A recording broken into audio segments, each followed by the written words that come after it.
کے علاوہ بھی بہت سے پہلو ہیں. اصل میں یہ گفتگو جتنی بھی ہم گفتگو جن موضوعات پر کرتے ہیں تو وہ ہمیں فخر ہے اس بات پر الحمدللہ کہ ہم مسلمان ہیں, اور مکتب اسلام میں یہ تعلیمات جو بیان کیے گئے ہیں یہ موضوعات اتنی زیادہ وسعت رکھتے ہیں کہ جتنی آپ گفتگو کرتے چلے جائیں وہ پھیلتی چلی جاتی ہے اور اس میں بہت سے پہلو نکلتے چلے آتے ہیں. اسی طرح یہ جو اقلیتوں کے حقوق پر مبنی گفتگو ہے اس کو بھی ہم متعدد اس کے پہلو بیان کر سکتے ہیں. اس کے بے شمار حصے ہیں کہ مسلمان اقلیتوں کا بیت المال میں حق ہے یا نہیں ہے, مسلمان اقلیتیں جب غیر مسلم اقلیتیں جب مسلم معاشروں میں رہتی ہیں تو ان کی عبادت, اور جیسا کہ آپ نے سوال کیا کہ وہ اس کی کیا صورت ہوگی, ان کی عبادت گاہوں کی تعمیرات کے سلسلے میں ان کے کیا حقوق ہیں. میم یہ فرمائیے کہ کیا جو ہماری اقلیتیں ہیں وہ اپنی جو مذہبی عبادت گاہیں ہیں وہ بنا سکتے ہیں آگے؟ جی ہاں بالکل بنا سکتے ہیں, البتہ اس میں جو قانونی مسائل ہیں ان کی مراعات ان کو بھی کرنا چاہیے. جو اگر حکومت سے, گورنمنٹ سے, کسی آفس سے ان کو جو بھی ان کے قانونی مراحل ہوتے ہیں اس کو طے کر کے پھر ان سے گزرنا پڑتا ہے. وہ مراحل تو ظاہر ہے وہ تو سب کے لیے یکساں ہیں, ان مراحل سے گزرنا ہوگا. اگر وہ قانونی طور پر صحیح ہے تو وہ بنا سکتے ہیں. بالکل صحیح ہے. ایک اور اشکال ہے, اس پہ تھوڑی روشنی ڈالیے پلیز,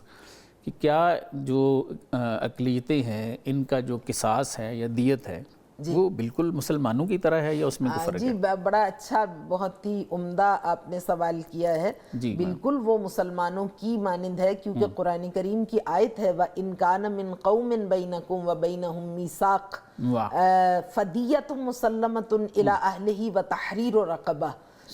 اگر رقبت مؤمنہ, اگر کوئی قتل ہو جاتا ہے تو جس طرح قصاص مسلمان کا ہے اسی طرح نون مسلم کا ہے. اور قرآن کریم نے واضح طور پر فرما دیا وَإِن كَانَ مِن قَوْمٍ بَيْنَكُمْ وَبَيْنَهُمْ مِيثَاقٌ. اگر کوئی ایسا گروہ ہے, ایسی قوم ہے جس کے اور تمہارے درمیان عہد و پیمان ہے, میثاق ہے, تو پھر ان کا بھی قصاص اور دیت وہی ہوگی. اور اس کے مظاہر ملتے ہیں جیسا کہ آپ نے ابھی تھوڑی دیر پہلے بھی فرمایا کہ عہد نبوی صلی اللہ علیہ وآلہ وسلم میں اور اس کے بعد جتنے ادوار اس کے بعد آئے ان میں امیر المومنین علی ابن ابی طالب علیہ السلام کے دور میں ایک شخص قتل ہو گیا, نون مسلم تھا, اور جو قاتل تھا اور قاتل کا خاندان, اس سے ان کی ہم آہنگی ہوئی اور دیت کے مسئلے پر اتفاق ہو گیا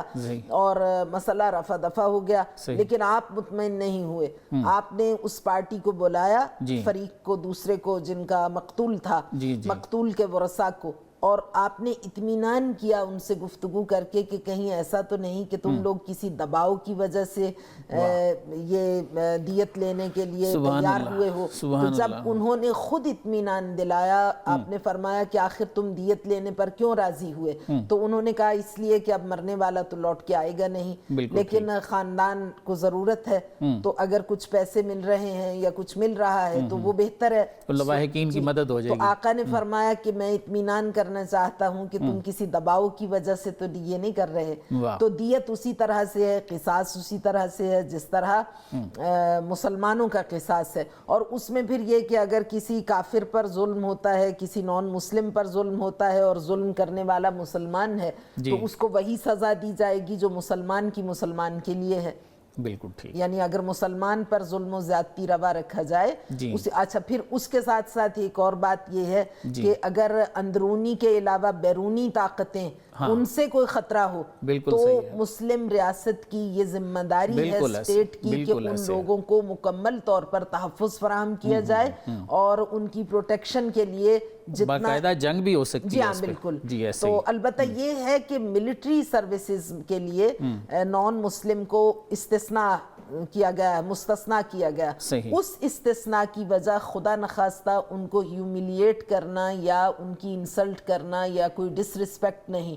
بلکہ ان کو ملٹری سروسز سے اس لیے دور رکھا گیا ہے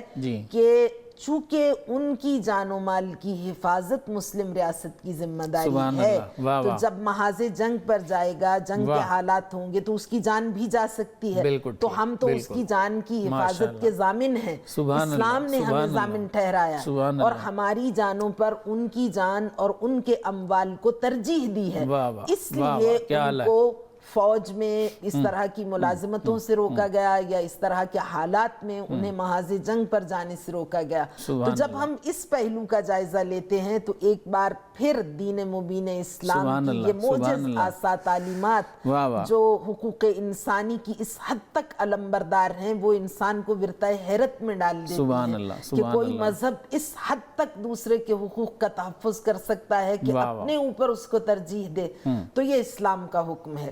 اور سبحان اس اللہ، کے علاوہ بھی بہت سے پہلو ہیں۔ اصل میں یہ گفتگو جتنی بھی ہم گفتگو جن موضوعات پر کرتے ہیں جی، تو وہ ہمیں فخر ہے اس بات پر الحمدللہ کہ ہم مسلمان ہیں اور سبحان مکتب اللہ، اسلام میں یہ تعلیمات